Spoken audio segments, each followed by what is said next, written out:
Welcome back to the Business Ignite podcast, where we light the fire for business growth and marketing success. Your hosts, Ethan Walker and Samantha Reed, bring you the latest trends, expert insights, and actionable strategies to fuel your business journey.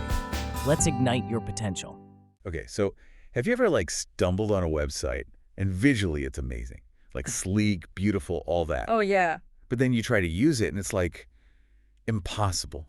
Confusing menus, search bars useless, buttons go nowhere. Total bait and switch, like putting lipstick on a pig. Right. It's still a pig. Exactly. And that's what's got me thinking about this article from 95 Visual about creative web design. Because it's about way more than just looking good. Right. It's that time I fell for this gorgeous Instagram ad. The product photos were amazing, got to their website. Don't tell me. Like something from the early 2000s.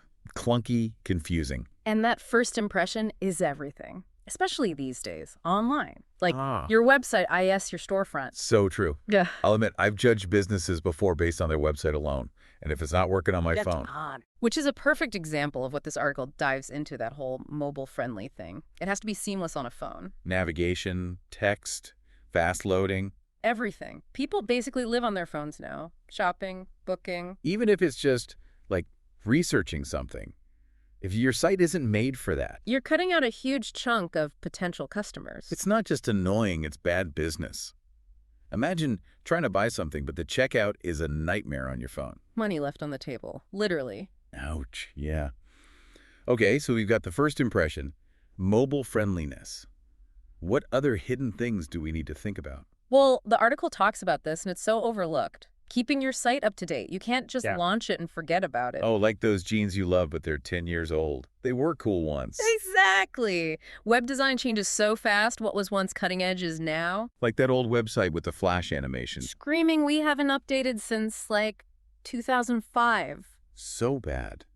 How do you keep up with that, though? It's constantly changing online. And that is where things get interesting. That's the strategic side of this. So last we left off, our websites are like our favorite jeans. How do we keep them from going out of style? Data. It's all about the data. This article mentions it, Google Analytics. But we need to really dig into how powerful that is. Okay, see, now that's where I get lost. Yeah. Google Analytics sounds so techy to me. I get it, but imagine. You see exactly what people are doing on your site live. They click here. They spend this long on this page. You're spying on their thought process. Kind of. You see what makes them leave, even if it's right before they buy something. Okay, so if I'm seeing folks land on my homepage, but then they're out of there, that's bad, right? Exactly. It could be the design, the words you're using, how it's laid out.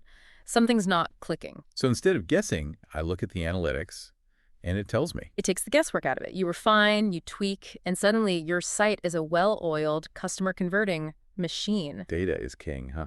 More than just tracking numbers, though. It's knowing what they mean for your business. Right. So don't just install Google Analytics and forget about it, you're saying. Exactly. Data without action is pointless.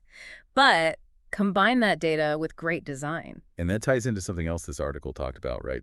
Good web design builds trust. It's like walking into a store that's well organized, everything's labeled. You just feel good about shopping there.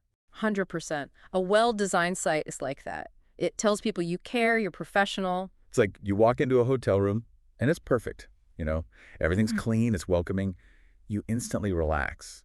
That's what good design does. It's not just looks. And that feeling of being welcomed, of it being easy to be there, it made me think about something else, about accessibility, which the article kind of touches on. Oh, totally. We get so caught up in the visuals, but a website has to be usable for everyone, right? Exactly. And that means clear navigation, always. Images have those descriptions for screen readers. So people who can't see the image can still get what it's about. Yes. And keyboard-friendly layouts, if someone can't use a mouse, thinking about color contrast, font sizes. It's funny because when you make a site accessible like that, it's not just for people with disabilities. Yeah. Everyone benefits. 100%. Like those curb cuts on sidewalks, right? Made for wheelchairs, but helpful for strollers, luggage. Everyone wins. So really, designing for accessibility, it just makes the whole website better. More inclusive, easier to use, and that just leads to a more successful website overall. This has been great. I feel like we really went deep on this one, beyond just creative web design on the surface. Right. We covered first impressions, mobile, data. Trust, accessibility. If anyone wants to dive deeper themselves, the 95 Visual website is the place to go. They've got tons of info, and they really know their stuff to make your website more than just pretty. Exactly. It's got to work. It's got to be effective. And help you reach your goals. Couldn't have said it better. All right, folks, that's a wrap on creative web design for today. Hopefully you got some ideas for your next project. Until next time. Thanks for tuning in to the Business Ignite podcast, where we fuel your business growth and marketing success.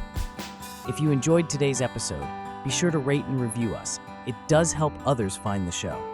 Don't forget to follow us on social media at Business Ignite Podcast and share this episode with a friend. Keep the fire burning, and remember, your success is just one strategy away. Until next time, stay ignited.